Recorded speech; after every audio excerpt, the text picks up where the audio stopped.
Connoisseur. I'm so excited. I have a special guest here for you today, the beautiful Teri Reynolds from TeriGigi YouTube channel. Many of you probably already subscribed to her channel. I'll leave all her details below. Teri has a new book out called Marie Antoinette and the Hidden Door of Versailles, and I wanted to talk to her about it. So welcome to the channel, Teri. Thank you so much, Jennifer, for having me. I have to tell everybody the backstory because I literally just texted her. This is a Saturday morning, and I texted her about 20 minutes ago, and I said, can you do a Skype interview right now? Because we were talking about this. Because my house is empty. I have no kids, no husband in the house. So I was like, I need to take advantage of this and interview Teri. So talk about looking presentable always. Look, she looks fabulous. Her house looks fabulous. I did fix my hair. I mean, no. My husband, just tell her you can't do it right this minute because I'm running around. And I said, no, she's got 3 kids. It's on her time. So. Yeah, you know what it's like when they're young. It's just so hard to film anything. So, oh my gosh, thank you so much for doing this with us. And I immediately wanted to hit record because, you know, I just wanted to catch all of the pleasantries, you know, and everything with you. Because so many people probably watch both of our channels that this is going to be a fun interview for them. Thank you. Yeah, I hope so. So by the time this video goes up, your book will already be released. So can you show everybody the cover? It's a beautiful book. I don't know. Can you see it? Yeah, Marie Antoinette and the Hidden Door of Versailles. What a beautiful cover. Thank you so much. Thank you. I didn't do the cover. A company did. I was going to do my own cover. I was going to do a lot of things myself, and I ended up, as you talked about in your self-publishing journey, you know, some things you can do and some things you just hire it done or whatever. So yes, yeah. And that's what I talked to Teri about that, and I told her all the things I regretted not doing because she was self-publishing this book, and so she took that to heart with a lot of the stuff, I think. So I had the pleasure of reading this book about a year ago when Teri sent it to me.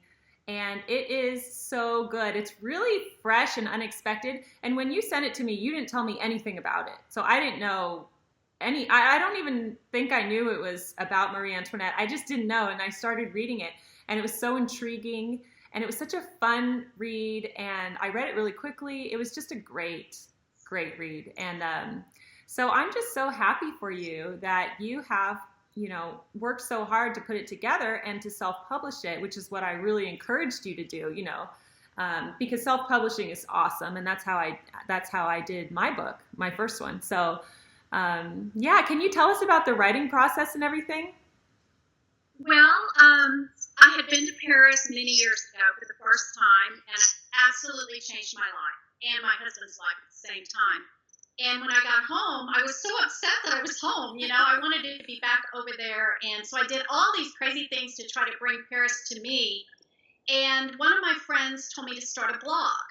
So I started a blog, and all these kind of crazy things happened. My husband got sick, and it just, no, let me backtrack. I started my blog. And one of the other bloggers, you become friends with people. Yeah. And she challenged me to write a novel in 30 days through this organization called NaNoWriMo. It's nanorimo.org. Mm-hmm. And she encouraged me to try it with her, and I was okay. And so that's how the book was originally written. I just spewed it out in 30 days. I've never written anything in my life. Really? Nothing. Yeah. And so I just saved it on my computer and went on with my life. My mom kept bugging me to let her read it. I wouldn't let anybody read it. In fact, I didn't even read it because I literally did the book with no plan. So I didn't have an outline. I didn't even know who it was going to be about because originally I was going to write about Scott and I's adventures in Paris. Mm-hmm. But then when I reread the rules, because I'm a real rule follower, it had to be fiction. So I'm sitting there on day one with 30 days to write it had to be 50,000 words. And I just stared at the cursor. I didn't know what I was going to do. And all of a sudden I just thought, okay, Paris, Versailles, okay, Marie Antoinette, that's what I'll do. And I literally started typing. So I knew when I went back to read it that it was going to be a mess because, as you know, there's an element in it that had to make sense. Yeah. Specific timeline, I'll say, without giving it away. So anyway, I finally went back to it, and here we are today. So that's kind of the backstory of why and how I wrote it. Very accidentally, I would say. Oh, I love that. And yeah, I know a lot of people who take part in NaNoWriMo, and I think it's great because it just motivates people. I know so many writers who are like, "Oh, I have a great idea, but I don't know how to begin." And I just want to like shake these people and just say, if you want to write a book, write it. Cut all the distractions and write the book. So that's really admirable. I agree, and but I know myself. I need a deadline. I just need a challenge or a deadline. Otherwise, if I had intentionally started to write this book, I think I would have gotten bogged down. So I think NaNoWriMo is excellent. In fact, last November, I wrote a second book during NaNoWriMo that I will be polishing and doing all those things. It's not finished, but it's a great motivator. I encourage anyone to do it. Yeah, and I think the great thing about that is it doesn't even give you time to question yourself and talk yourself down and because that's just what so many people do. They're just negative right out of the gate. Oh, I'm not good enough. I'm no good. And who's going to read my book and everything like that. So you don't even have time when you're just furiously trying to write. You don't go back. You can't go back and read what you've written before because you don't have the time. Mm-hmm. And I just kept going. And I cannot believe the original version was exactly the story with one character missing, but I can't believe I did it like that, and it was fun. But I also had no expectations. So I would say if you're writing your first novel, don't go in it with a bunch of expectations. Just do it and have fun with it, and set some deadlines for yourself. Yeah. It's so funny because I dream about writing fiction. Actually, my first book was a mystery. But for me, I'm putting the mental block on myself that when my children are older, I'm going to do it because I really admire fiction writers. I just can't, I have to really get into that like mindset and be uninterrupted and with no distractions for fiction.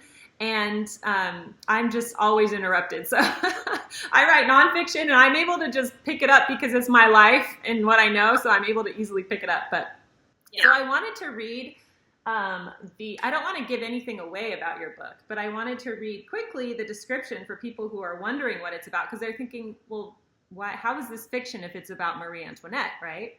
So the place is the Palace of Versailles, and the date is November 1773. A young Marie Antoinette has left her home in Austria and fulfilled her duty to marry Louis XVI. Late one night, she steps through a hidden door and enters a world she does not know or understand. She must find courage and resourcefulness in order to survive. On her journey, she encounters two strangers, a young man who seems honest and trustworthy, and an older, sinister man who looks at her with knowing eyes. When she inadvertently finds out her future fate, the stakes grow high. Her very life hangs in the balance. Marie's sense of duty and loyalty demands that she find a way back to her former life, but she's torn. She has a choice to make. The door stands open, but time will not stand still. So anyway, I hope, that's a great description of it because it's very intriguing and you're thinking, what's going on? Well, I want to know. So, yes, and I'm a huge Marie Antoinette fan. I read Antonia Fraser's biography of her. Did you ever read that? I haven't. Well, once I went to Versailles for the first time, I didn't realize there were not novels, but books about her, so to speak. And then when I wrote my book, I was so scared of inadvertently taking someone else's words somehow. So I have about 7 books on my shelf, that being one of them, that I'm going to read now that I can read them, but I didn't want to accidentally say something I was real paranoid about that. Because, I know what you mean about that. So I have a lot of reading to do about Marie Antoinette, and I'm interested to see how other people, but I do know a lot about her just generally. And that's so impressive because I feel like you have such a historical grasp of her. Like you had all of these historical details. Well, as I was writing the book, I was Googling like crazy, biography.com and different places like that with because it's based on truth, So, I didn't have all that in my head. As I wrote the novel, literally at night, I would sit and Google stuff and get the timeline. I have big notebooks where I wrote. It was a mess, but I got it done. I love Marie Antoinette. I love the story, and I feel like I feel like history kind of maligned her a bit, and she was misunderstood as well. Yes. Like they said, for example, she never said let them eat cake. right? Yeah. So that's the first instance of fake news. Right? I'm probably going to get skewered in the comment section, but well, they had a lot of they talk about, it was so political back then, and they would drop pamphlets in Paris with awful cartoons of her. I mean, it was really brutal. And I think the thing that made me wanted to treat her, maybe to try to understand her more, is when I went in Versailles and I went into her bedroom, and it was so pretty, and the wallpaper was so sweet, and little flowers and everything. And it was, I think it's been the original wallpaper, redone, obviously, but it made me see her in a different light, as just a little girl almost, because she went there when she was 14. So how would we act if we had been sent off from our home at 14 to marry someone we never laid eyes on, and then the whole country? Yeah. I know. I can't even imagine. I was so immature at 14, and I can't. But I have been to Versailles as well, and I love Versailles. I'll find a funny picture I think I have, and I'll try to insert it here, of me in Versailles. But they have those beautiful gardens and the trees and everything. And yes, I remember that seeing her room was very special to me, just her bedroom. There's so much, one's bedroom says so much about them, and her life was just, none of us can fathom what that was like. And even, when she got dressed, people were in there with her, and she just never had privacy. And it's like, you can't do right, you can't do wrong. And just obviously the way that she was killed, just horrific. And so Marie Antoinette fascinates me. The museum, Carnavalet, I think it's called, it's in a couple of homes in Paris that have been converted into a museum, and it's the history of Paris. But you get in this one room, and it's about the revolution. And the villain in my book is, there's stuff, his belongings are there, and then some of her belongings, and a lock of her hair, and it's just makes it so real. When you see someone's hair and you think about how they got that, it's horrific. It's really, and I think seeing all that, and I've been to Versailles about 4 times. I keep going over there, but I don't know, just seeing that humanized her quite a bit for me in particular. Yes, the villain in your book, and I remember him specifically because I studied a lot about Marie Antoinette, so I recognized him instantly. Okay. Yeah. I didn't know about him until I was reading. In fact, he was inserted into the book way after I wrote the original version, because the original one needed something. It needed a villain or somebody to make it more interesting, and he was the perfect one. So. Yeah. And did you ever see Sofia Coppola's movie about Marie Antoinette with Kirsten Dunst? Yeah. Did you like that version? I loved that movie. I thought it was, the way she did that modern music and everything. I thought it was interesting. My husband cannot stand that movie, but I could watch it 100 times just because I love the color. The color, it's visually beautiful. Yeah, I don't think that's a man's movie. I wouldn't even ask my husband if he would watch it. Well, my husband agreed to watch it because of the book and everything a long time ago, but he was like, this is the weirdest movie I've ever seen. That's hysterical. Yeah. So yes, I recommend this book. It's great. And I think I have a little blurb on your Amazon page, I think, or I'm going to have a blurb on it. But it's a wonderful book. And, Francophiles will really enjoy it. And it's nice escapism. So I definitely recommend it. Yeah. Thank you. So turn gears really quickly and talk about YouTube. So how long have you been doing your YouTube channel, TeriGigi? A long time. I can't remember when I started it. I was doing my blog, and some things had happened that the blog took, it felt harder to do because I always had to pull pictures, and write and make it make sense. It was so much easier for me to just sit and chat. That's what I find too. I do find that as well. Mm-hmm. So I started doing YouTube from the blog, and then pretty soon I just had to let the blog go, and that's how I started it. It's been years, like 6 or 7 years, I think. Yeah. So I love it. I really love the relationships that I've built with people. In fact, that's how me and you, not exactly how we met, but I've told you the story. I was in Paris years ago one night, and I couldn't sleep because I had jet lag. I was awake in the middle of the night. and I just Googled like Paris YouTube videos or something, and yours popped up, and I started watching them. And then you had just released, I think, the second book. I'm not sure. But I was at the airport bookstore getting that book. I mean, it was amazing. And I watched all your, in the middle of the night in Paris, I'm watching all the Daily Connoisseur. So that was really fun. Yeah, that's neat. I know, I love YouTube. I've made such good friends on YouTube, you know, and it's just it's so great. And there's good sides to YouTube, and then there's downsides. So do you get any criticism or trolls or kind of negative things? I think I'm too old for the trolls to care, you know? I'm in that old generation. And I'm not talking about things like, you know, how I'm raising my kid. I think younger generation, I don't know how, I would have not done YouTube. I wouldn't have had the nerve if I was younger, because I know I would have gotten all that pesky hate and you're not doing it right, and it's horrible.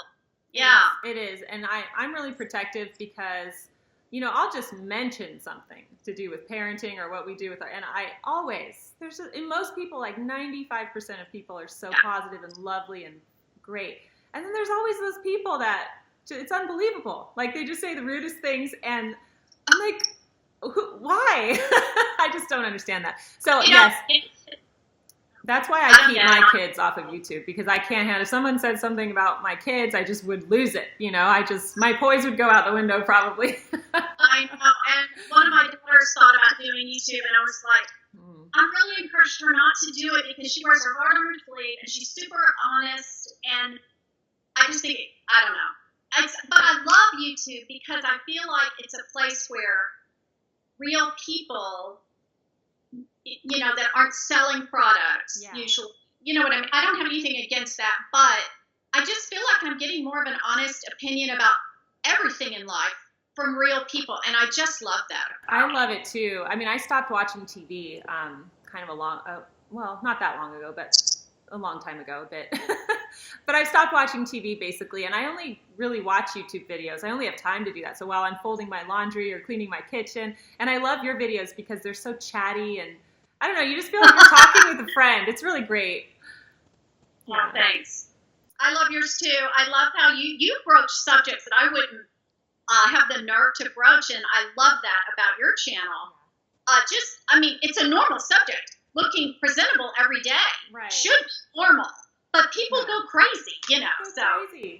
Yeah, and we have a lot of the same views on things too, and actually Teri's done she's so nice, and she's done some video reviews of my books, and I'll leave those all linked below as well as her channel.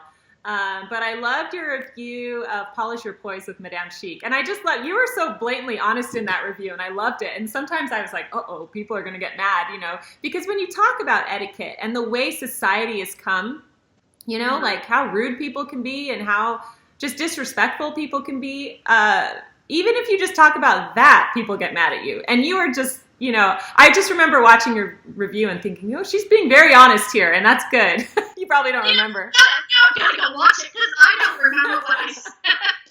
I think you gave an example of something that had happened or something. I just remember thinking, oh, this is great. So yeah, she's done some great reviews of the Madame Chic books. Well, they are so lovely. I like them all. I want my daughters to read them. I can't wait for your next one to come out. Polish Your Poise, or something about kids. I can't remember. Kids. Yeah, that's the next one. Yeah, and I can't wait for my daughters to read that, and I think that is so needed. You know, children need to be raised to be, you know, polite and sweet and all those things. So I'm excited about that, even though mine are grown, you know. But I have grandkids coming, so. That's right. And we have a lot in common because you have 3 kids, right? Is that right? Yeah, you have 3 kids. We talked about that. And I'm homeschooling right now, and you homeschooled for a period of time as well. We talked about that. And we just have a lot in common. So it's just so nice. Yeah, but you're in the empty nester phase, right? You don't have any children with you. So what's that like? It's fabulous. Yeah. I mean, I think because my husband and I are close, obviously, we didn't have that time where, you know, they say the last kid leaves and you look at each other and you don't even know who each other were. We were never like that. Yeah. And so it's really fun now. And we've moved to the middle of nowhere, and we don't have any friends yet. still, I mean, I've got to get out of this house, but Yeah. He's just my best friend, and I think that makes empty nesting so much fun. So much fun. For a while, I floundered a little bit because I don't work outside the home, and I should have been working on my book, but now I'm busy as can be, so it's fun. It's great. Oh, I can't wait to get working on my next book because I feel like I have a little momentum. Once you finish your first one, you know you can do it, Yes. So I'm excited to get busy with that. And can you tell us a little bit about the next one, or do you not want to talk about it? I'll talk about it. It's completely different than the first one. There's this spot on the beach in Florida. I lived in Florida for 17 years. Mm-hmm. And there's this spot on this island where we always go to the beach at. And there's 4 beach houses on this little street. And there's 2 public parking spaces. And if you know about this spot, you can park there. And it's just the most beautiful spot, and there's no hotels or anything, so there's nobody ever there. And one day I was looking at those 4 beach houses, and I thought, I'm writing a book about these houses. So I relocated them to the Florida Keys. They're on an island, and it's about the 4 people that live there or end up there. And the best part is it takes place in the 70s, which was my absolute favorite era. I was a teenager during the 70s. And oh my gosh, the clothes, the makeup. I talk about blue eyeshadow and just all that stuff from the past. I can't. It's so much fun to write because it's me. Marie Antoinette was hard to write because it was a totally. I mean, I had to try to imagine. Yes. Back then, but this I know about the 70s. So there's music in it, and just it's so fun. I can't wait to finish it. Well, I can't wait to read it. And when you do finish it, you'll have to come back and we can talk about that book. I will, for sure. Well, thank you so much for being with us here, and I'd love to have more interviews with you. You're so much fun. You're such a light. And thanks. Yeah, I just love your channel. And everybody must go check out Teri's channel, subscribe, check out her new book, Marie Antoinette and the Hidden Door of Versailles. Available on Amazon and BarnesandNoble.com and, all those channels. And you can get paperback and ebook, right? Paperback yes, too? Paperback and ebook. And I was going to mention I am going to do a self-publishing video. I mean, I had that idea, and then yours pops up, and I'm like, they're going to think I copied Jennifer. No. But I'm going to do a self-publishing video. So I'll talk about some details there because I have a lot to share, too, because I want to encourage women of all ages. Never think you're too old. If I'm not too old, you're not too old. If you want to write a book, watch Jennifer's self-publishing, and then I go to it from a completely different perspective. And I think just encourage anyone to try it. So be watching for that on my channel if you do go over to my YouTube channel. I think it's great that you're doing that because I self-published back in 2011. I mean, that was a long time ago, and it's changed. The technology has changed. Everything has changed. So I actually couldn't give advice about self-publishing now, even if I wanted to. So definitely check out Cherry's video. Definitely check out Teri's video on self-publishing because it will be updated and fresh. And so. It's next month. So. Yay. Oh, good. Well, thank you so much for being with us. And thank you so much for joining me on the Daily Connoisseur. And I will see you soon. Bye. Bye-bye.